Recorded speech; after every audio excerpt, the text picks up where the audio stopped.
But today we've got a slightly different session, but a really, really important session. And we're going to be working with David Jackson, or Jacko as he's also known, from School of Calisthenics. Now, we are going to be looking at some breath work, some mobility, some neck strengthening, and some core. Now, all of those things combined are really, really important for so many reasons within rugby. Just because we haven't got a rugby ball in our hands doesn't mean that we aren't working on some really important elements moving forward. So really, we do have a rugby ball. I can still hold a ball. It's coming out, brilliant. So just a bit of housekeeping, like always. Cameras on if they're able to be, please. Mics off, and feel free to interact in the chat, or if you've got any questions. I'm going to try and do the session, but I'll come in between and just check the chat if there is any questions or concerns. Like always, when we're doing any of this stuff, make sure you're just looking after yourself. If you need to sit down, or if you're sick or dizzy or anything like that, stop, have a drink, and then come back into it when you can. But really, really excited for this session. It's going to be really different. And hopefully a little bit challenging in a different way for everybody. And we're very lucky to have Dave Jackson, formerly a rugby player, so he knows what he's talking about, and he knows how this can implement into your game to make you a better player or be part of that whole encompassing side of things. So without further ado, I'm going to hand you over. And remember, feel free to take pictures, put them on socials, and we'll share them. Let's see what you guys are getting up to. But enjoy the session, and I will hand you over to Jacko. Cool. Thank you very much, Rach. As she said, I'm David Jackson, or Jacko. I played over 300 professional games of rugby for Nottingham. And one of my big things, I was a fullback or winger. So I got hit by big blokes and they injured me a lot. But one thing I prided myself on was my fitness. And I was like, I would always win the fitness tasks and challenges and things we do at training, purely because I would try the hardest. One thing I didn't do at all was anything understanding the breath and how important breathing is in terms of our athletic performance. So we're going to look at that first, then we're going to do a little bit of mobility, and then finish off with, as Rach said, some core and neck strengthening work. Now, one of the first things I want to say is, and we're going to get straight into it, as Rach said, some of it might be a little bit different. Hopefully, I'm going to give you some stuff that is going to change. You're going to see changes immediately, which is going to be great. And then follow along. As Rach said, if anything doesn't feel right, or you're not, you know, at any point, we're not supposed to be, if we're doing mobility stuff, in any pain or anything. So just work at what's comfortable for you, but follow along with as much stuff. We're going to take it easy and build up nice and slowly. Am I big on people's screen? Can you see me well enough? Is that all right? Yeah. Right. So first thing, the nose. When we're breathing, we're going to be trying to use our nose as much as we can for breathing. I'm going to come close to the camera. You don't have to do quite so, but we're going to use the nose. The nose is designed for breathing. The mouth, you can breathe through the mouth, but the mouth is much better for eating and talking and shouting at your teammates. Okay. Now, one of the first things when we're trying to use the nose is, if you haven't been using it that much for your breathing, you might notice that it's quite blocked. So the first thing you're going to do is, I'm going to put my nose close to the camera. I'm going to breathe, and I want Rach to see this as well. Breathe in for your nose a few times. How does it feel? Does it feel completely open and free, or does it feel a little bit blocked? Okay. And then the next thing is, you're going to do one nostril at a time. Try one nostril, and then try the other nostril. Do it a couple of times. I want you to get a gauge of it. Now, one might feel more blocked than the other. Yeah? Give me a wave if that's you. Does one feel a little bit more blocked than the other? Good, right. So interestingly, that changes every 90 minutes. If you try this later, your other nostril might have swapped over. But what we want to do is we want both nostrils to be completely free. So one of the things that we get out of breathing through the nose is there's a chemical called nitric oxide in the back of the nose. When we breathe in through the nose and do some small sort of breath holds, we take that down into the lungs, and it helps open up the airway. So our nose is going to feel clearer. This little nose unblocking is really simple. We breathe in through the nose normally, we breathe out through the nose, we pinch the nose, and then it's going to look a bit silly, but don't worry, you're going to enjoy it afterwards. You're then going to nod your head 10 times. Once you've nodded your head 10 times, you let go, and very importantly, breathe in through the nose. So I'll show you one. I go, breathe in through the nose, breathe out through the nose, pinch the nose. 10 nods, let go, breathe in through the nose. Yeah, have a go, quickly. So breathe in through the nose, breathe out through the nose, pinch the nose, nod your head 10 times. Good. 10 times. When you let go, the first thing is breathe in through your nose. Breathe in through your nose. Yeah, and it should, hopefully, for 10 head nods, afterwards it shouldn't be like a big breathe in. We should be a little bit like casual breathing. If 10 felt okay, let's go for 15 this time. So breathe in through the nose, breathe out through the nose, pinch the nose, 15.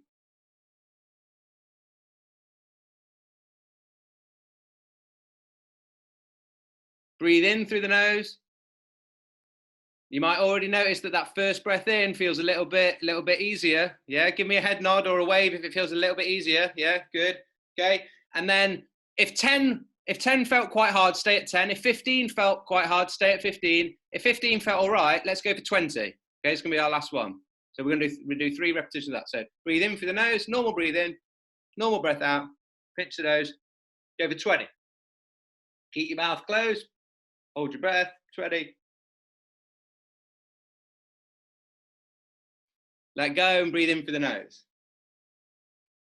Okay? Now, give me a thumbs up as you breathe in through your nose now. Give me a thumbs up if it feels clearer. Yeah, straight away, that's good. Okay, test your nostrils. Do they both feel clear or does one feel a little bit clearer than the other? Does it feel better than last time? Hopefully it feels a little bit better. Okay, so that's one thing. When we breathe in through the nose, because the holes of the nose are smaller than your mouth, we're able to slow the breathing down. When we slow our breathing rate down, particularly when exercising and recovering, we get better exchange of oxygen into your muscles that are working. So you feel less out of breath if we can actually slow it down. When we start trying to use the nose for the first time, it can be a bit blocked. So doing that exercise before we do any of our training is a great way just to clear the nose. If you ever have a cold because you're a little bit ill, that exercise is great for clearing the nose. As you use your nose more, you won't need to do that. So each morning when I wake up now, I don't need to do that. It's already clear. But that's because I've been using it and practicing this for a very long time. The other thing is when we breathe through the nose, it helps us to stimulate our diaphragm. Your diaphragm sits underneath your ribs. So one of the main muscles, so the diaphragm is a muscle. Yeah, have we heard of the diaphragm? Yeah, right now, look. Rach sent me this beautiful girls team. I played for every single team at Nottingham Rugby from the under 8 to the first team, apart from the girls team. So me getting my girls rugby team, it's the first time I've been part of a girls team, so I'm appreciate it. Right, and if luckily it's quite tight around the arms, around the biceps. If I said to you, can you tense or contract your bicep? Show me. You'll be able to do it, right? And you can squeeze it tight.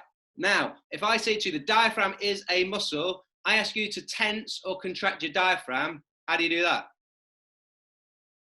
You try. You're like, yeah, exactly. Rachel's like, I don't know. I was the same.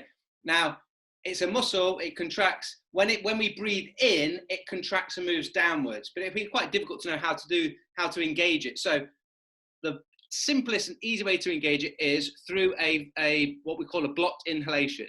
So we try to breathe in whilst with our mouth closed and pinching our nose. So we do a normal breath in, a normal breath out, just like we were doing before with the head nods. But this time, if I try and show you, you'll see a little pulsing coming from around here. I go normal breath in, normal breath out, pinch the nose, then try breathe in. Just 3 times, try and breathe in. And do you feel, give me a thumbs up if you feel something moving down here, okay? That's the same as you doing that for your bicep, okay? So now you've done, do one more and just mentally make note of how it feels. Make note of how it feels, okay?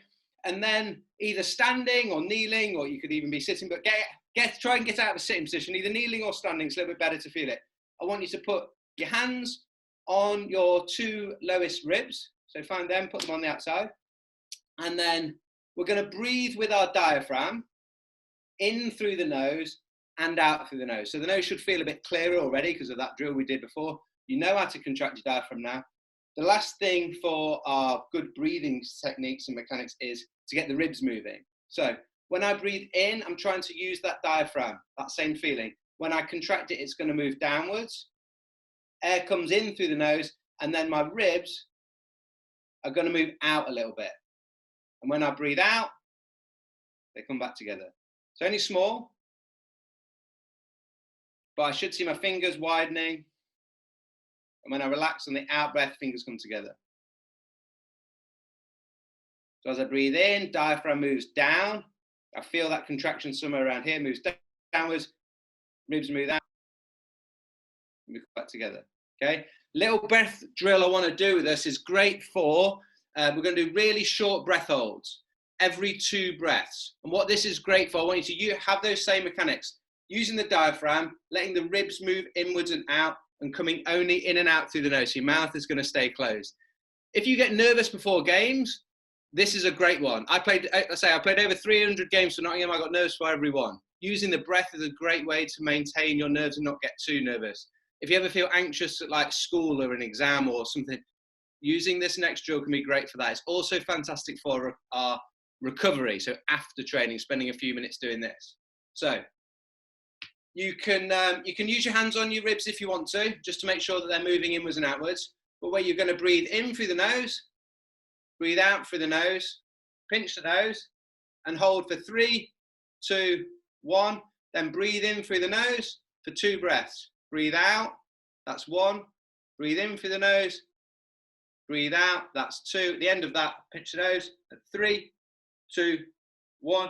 Breathe in through the nose, breathe out, there's 1.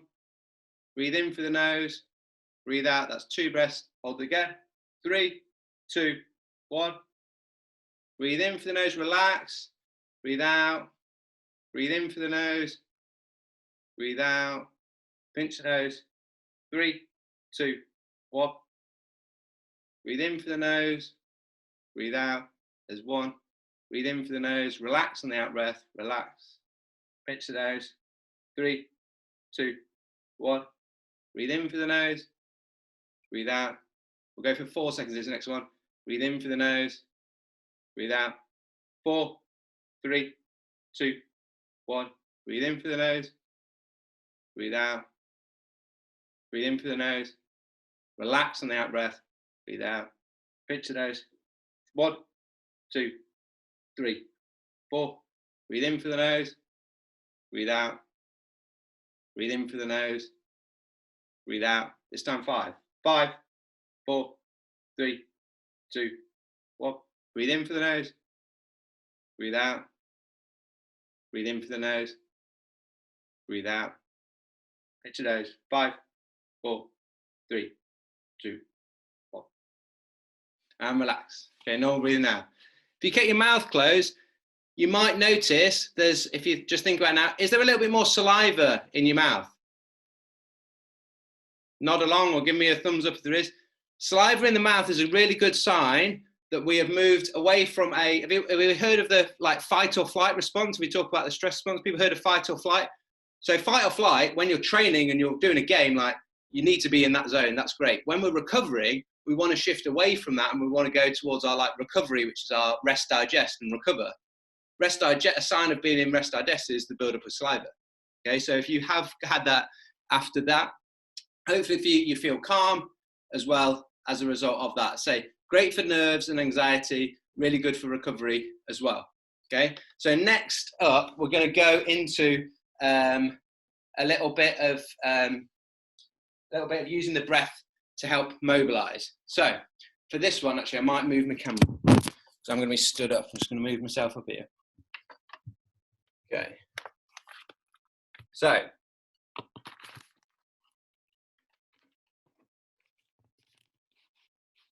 here we go. Right. So you're going to be stood up. We're going to use the breath to mobilize the ribs. I'm stood up. I've got my feet underneath my hips. So hips to shoulder width apart. Cross your arms over on your chest. And we're just going to look at some spinal rotation. We're going to use the spine and we're also going to look at the shoulders. So I just want you to rotate from side to side a couple of times. Just make a note of how stiff does that feel. Particularly in a contact sport like rugby, we tend to get quite stiff. It's good to mobilise the spine. Okay, just make a mental note of how that felt. Then we're going to do one arm at a time. Arm's going to go up in the air at a diagonal. So not out to the side, not straight up, out in a 45-degree angle. Then I'm going to rotate without letting my feet move. I'm going to rotate as far as I can and see where I can get to. Okay, and then check to the other side. And if you look down your arm, you're going to see on the wall behind you where exactly you get to. Okay, so I'm going to go, if you just watch me for this one, I'll explain what I'm going to do. So if I go, that's as far as I can go. I can't go any further. That's me trying really hard. Okay, that's my end position. Watch what happens when I do these breaths. I'm going to breathe into, my right arm is up. I'm going to breathe into the ribs on that side, in through the nose. I'm going to breathe in and make as much space, try and suck all the air in the room and in the world into that side. As I'm rotating, I'm then going to, my out breath is going to be to the other side. I'm going to force those ribs down towards the hips. And I'm going to do it by forcefully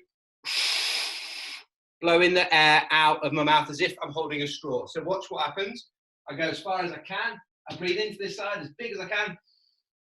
All the air in the world. More air, more in, and then get all the air out here. Keep getting it out. There's always a little bit more. Force it out.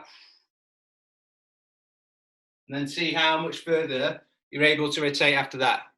So have a go. You can do a couple, 2 to 3 breaths on each side. All the air in the world into the side you're rotating. And then keep going in, more air in. Widen the ribs. And then on the way out, force it out.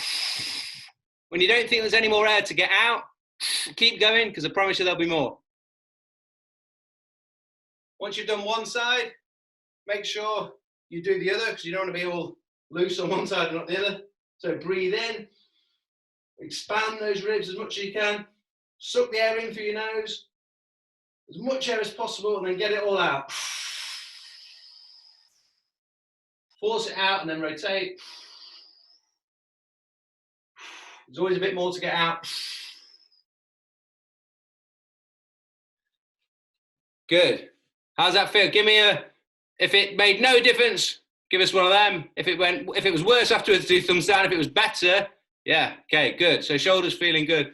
Right, a little fun one for the spine and shoulder, just to, that's great. Hopefully things feel a little bit freer now when you start to do some rotation, or whether you move your arms overhead or shoulder rotations, things should feel a little bit freer, okay? If I'm looking to like reach for a defender, or like the types of positions I'm going to get into, and particularly as a defender, I'm going to have to be mobile and be able to reach. If I can reach a little bit further, I've got a chance to make a better tackle rather than being restricted. Okay, this next one's going to need a wall. So anyone where you're going to need something, you're going to need a wall. Hopefully in your house you've got a wall.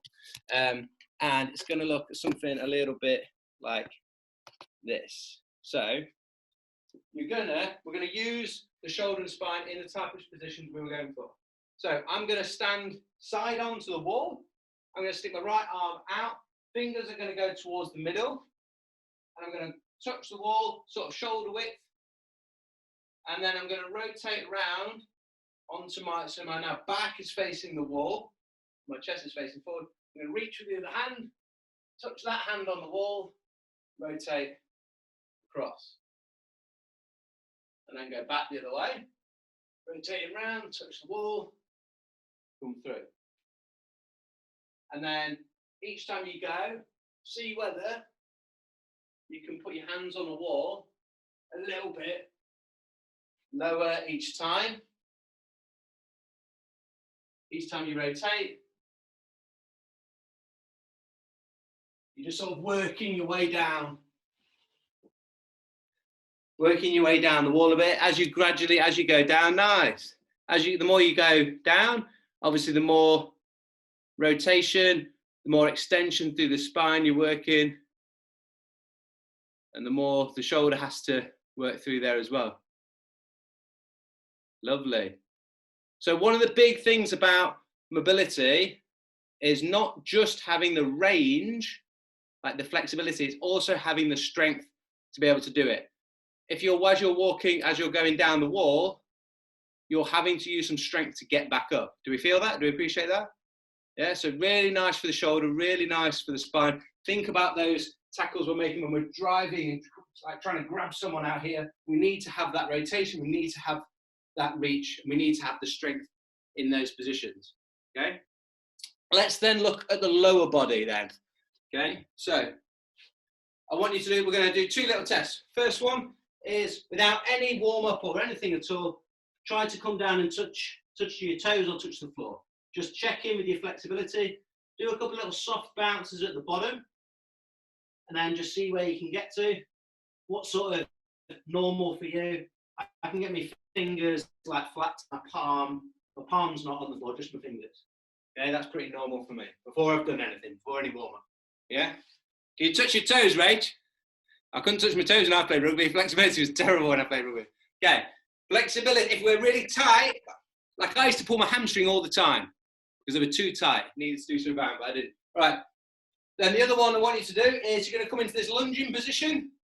So that's a flexibility test, touching toes. This one is going to be a little bit of a strength test. And I'm going to show you that strength is related to your flexibility. So in a lunge position like this, you're going to have your toes tucked underneath to start with. And all I want you to do is from this lunge position, stand up to balance. Okay? Can we balance? And then come back down.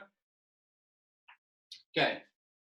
Next one, we're going to go on the same, we'll do all on one leg to start with, and then you can swap over. This time, you're going to untuck your toes. So the foot is in, we call it plantar flexion, but the top of your foot's down. Yeah, so you can't use your toes on the back leg now. From there, stand up to balance. Okay, see whether you can do that. Hopefully we can. If you want to add a little bit of a challenge, just to show you how many people work on their visual training, try this with your eyes closed. When you take the eyes out, how much harder does it become? With the eyes closed, it becomes an awful lot harder. Well, I'm going to lose my balance. Come back down. Just because we don't realise it, but how much are we using the eyes? We're moving them a lot, but how often do we train the eyes? That's maybe a different session. We can come back to that another time. Right, from here, your strength challenge is to stand up. I've seen everyone doing that quite well. What I want to see now is grab your back leg. And not everyone's good. You might not be able to do this, and that's absolutely fine. But in 5 minutes of what I show you, you might be able to do it. So from there, I'm going to lean forward. I'm now challenging the flexibility on my back leg. Okay? You're going to see, does that have an impact on the strength of your front leg? Can you from here stand up? You were able to stand up before. Good. And if you can't, don't worry, don't fight it. Rage. Good. If anyone can do it, they're beating Rage, which is good.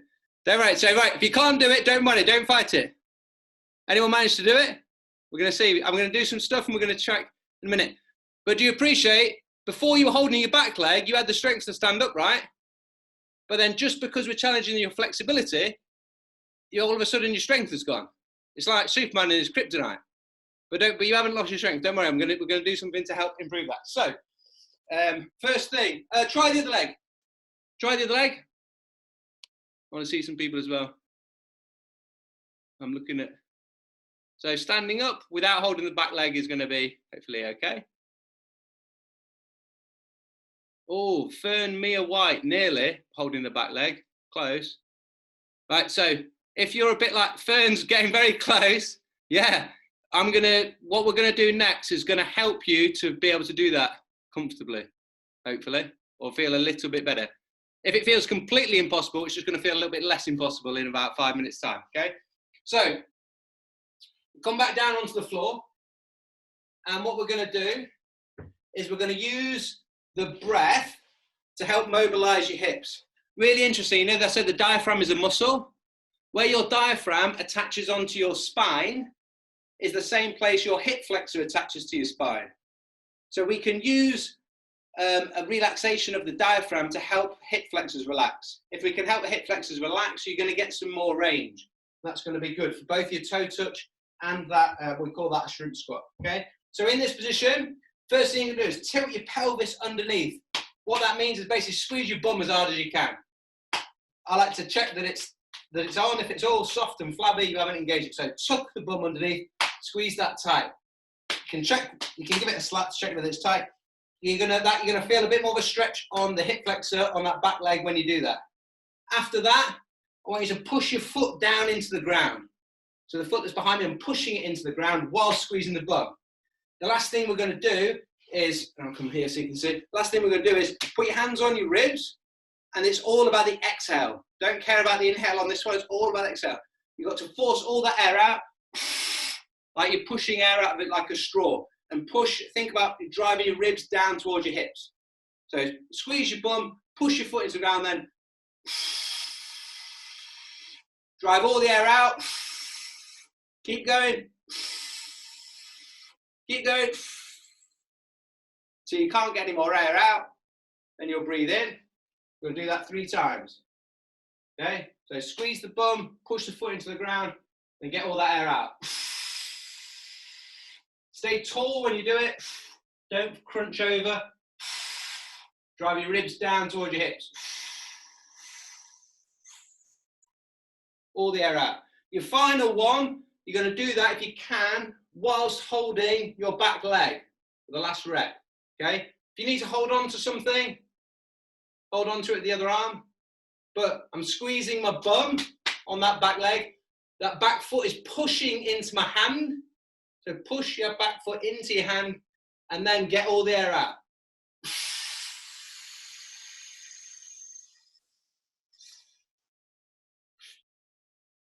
Good. Swap over, try on the other side. So just like this way to start with. Push the foot into the ground. Squeeze the bum on the back leg. Feel the stretch on the hip flexor. Drive all that air out while staying tall. So don't crunch forward. Feel the stretch on the front. You think there's a little bit more air? You think there's no air? Get that last little bit out. Good. Second one, keep pushing down into the floor of that foot. Squeeze the bum. Get all that air out. Stay tall. Last one, we do it holding that back leg. Squeeze the bum. Push the foot into that hand. And then get all the air out. Hold on to something so you don't have to worry about the balance. But get all the air out. Force it out like you're pushing air out of a straw.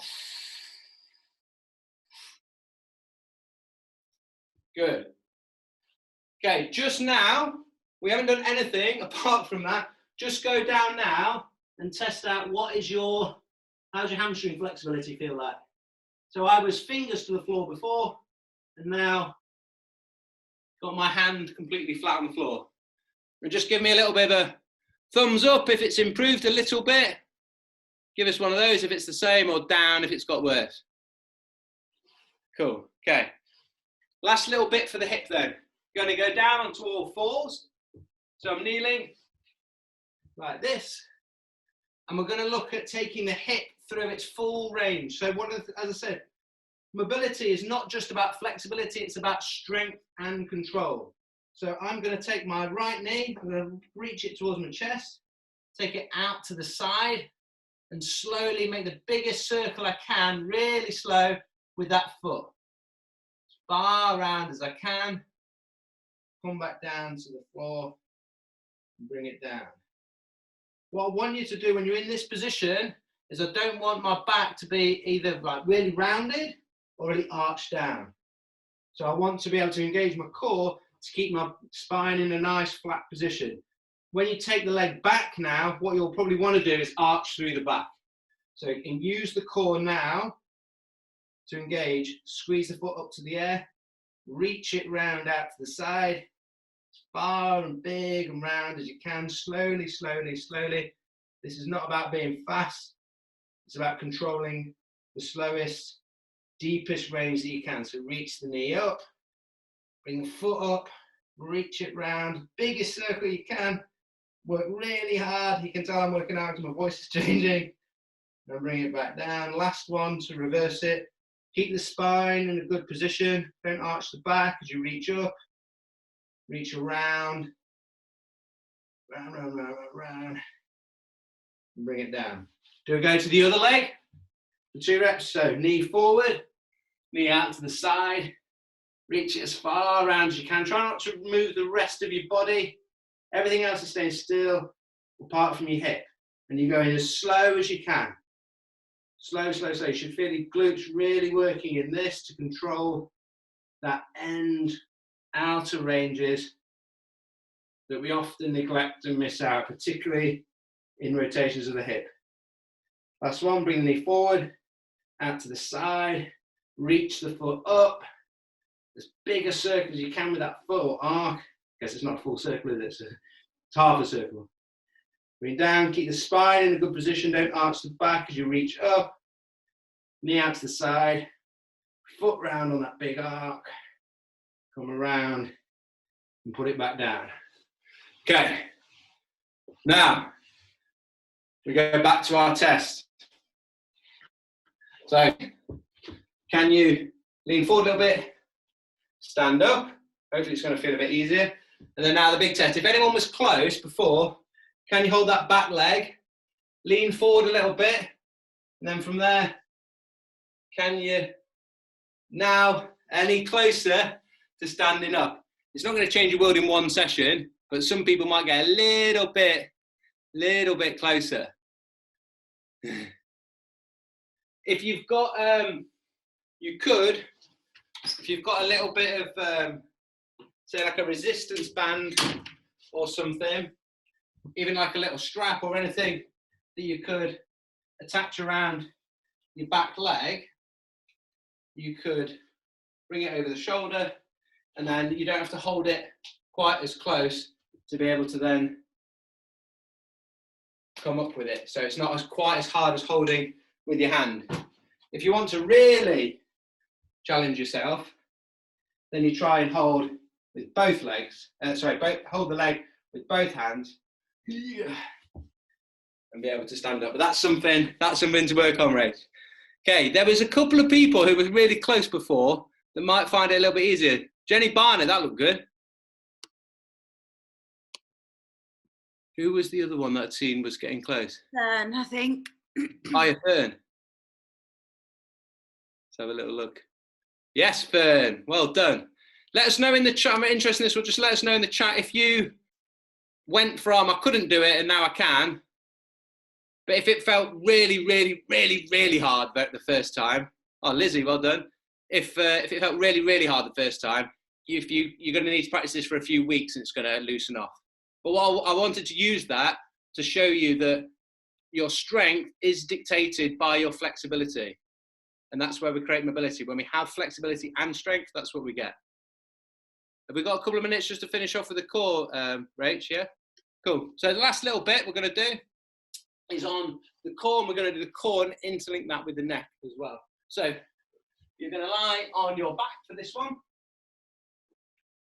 Knees up in the air straight, hands up straight. And all we're going to do is you're going to try and pull your belly button down towards the floor so you can feel your the floor on your lower back.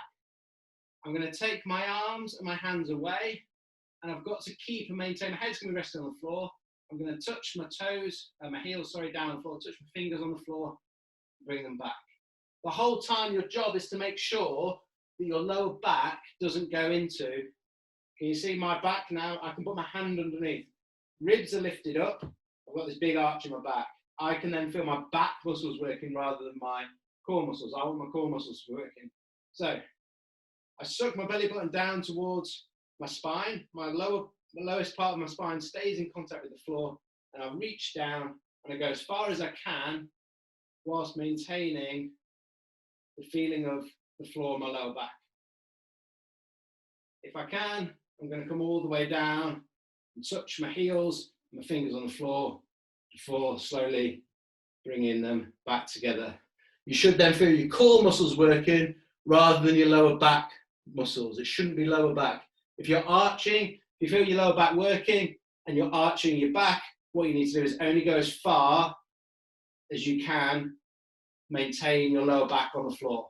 Over time, as you build up the strength and the core control, you're going to be able to come into that full flat position without losing contact with the floor. It's a nice one. You know whether your lower back has left the floor or not.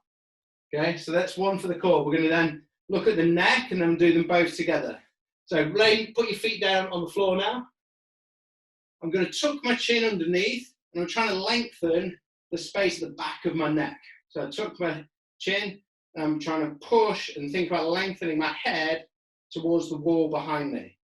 In this position, put your hands on those ribs again, and I want you to push not necessarily with your hands, but just feel it. I want you to engage and drive those lower ribs down towards your hips using your core muscles.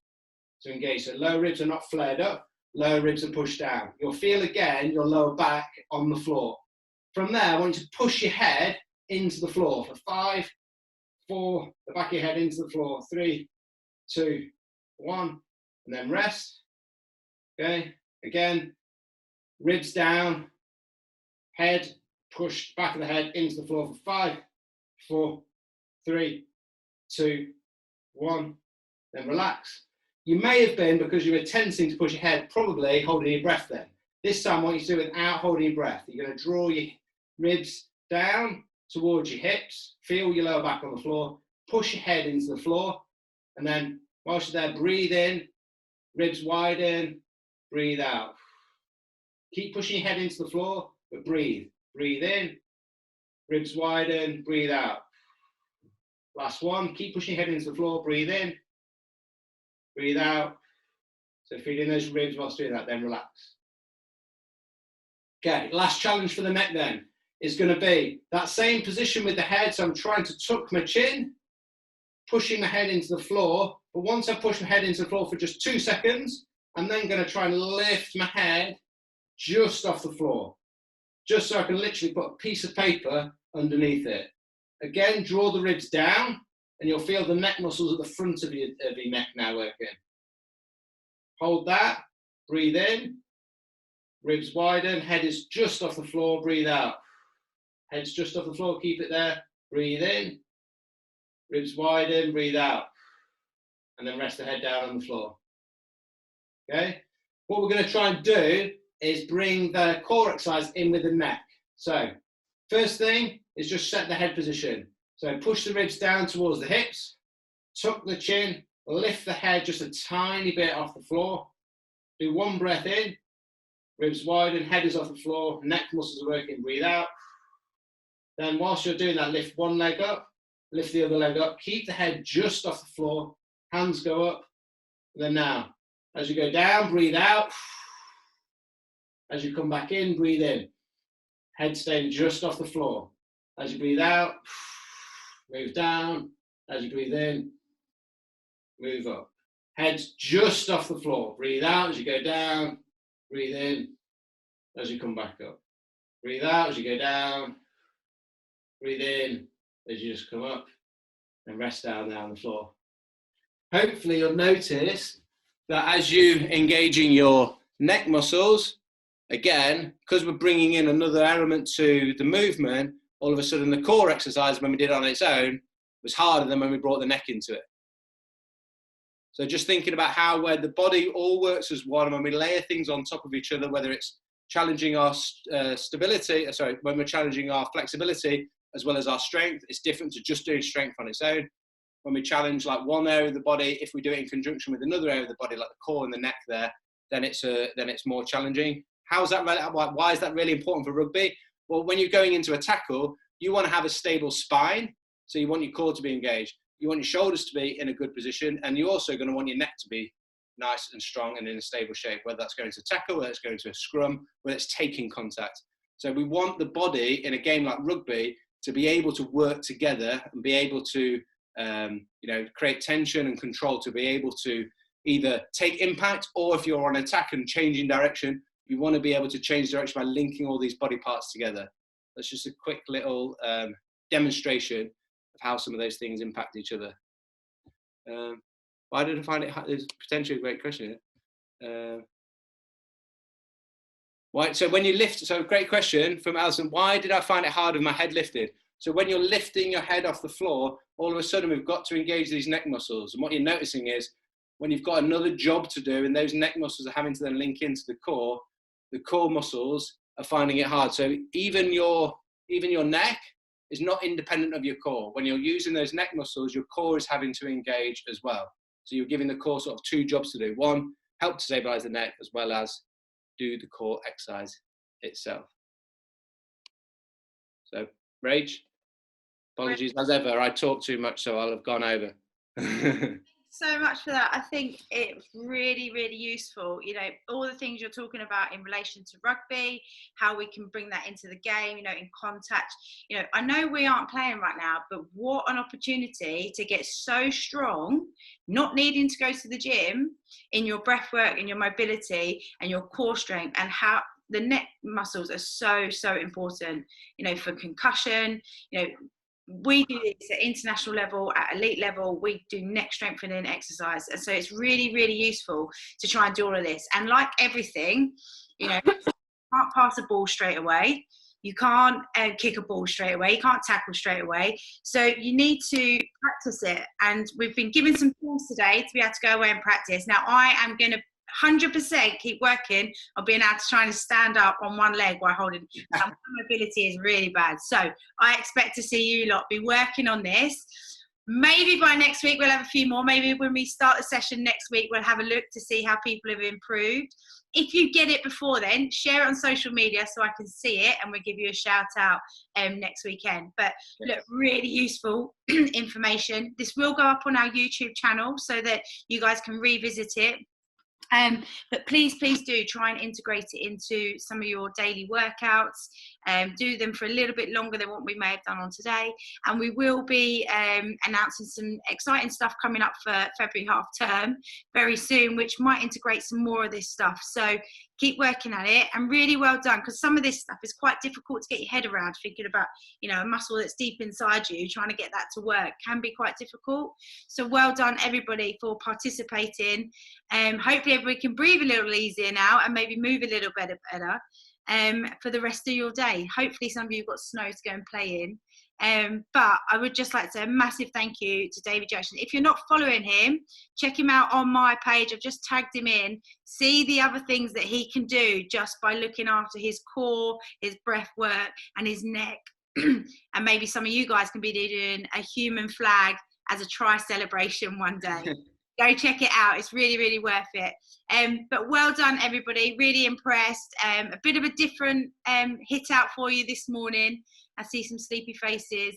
But thank you so much, everybody, for joining in. I hope you enjoyed that. Something a little bit different. And I look forward to next week. Don't worry, I'll put you through your paces next week. Yeah, that's right, Molly. I got you. I saw you. But have a great weekend, everybody. Really, really thank you for joining. And I can't wait. Thank you. Thank you. Yeah. Thank you. Thank you. Thank you.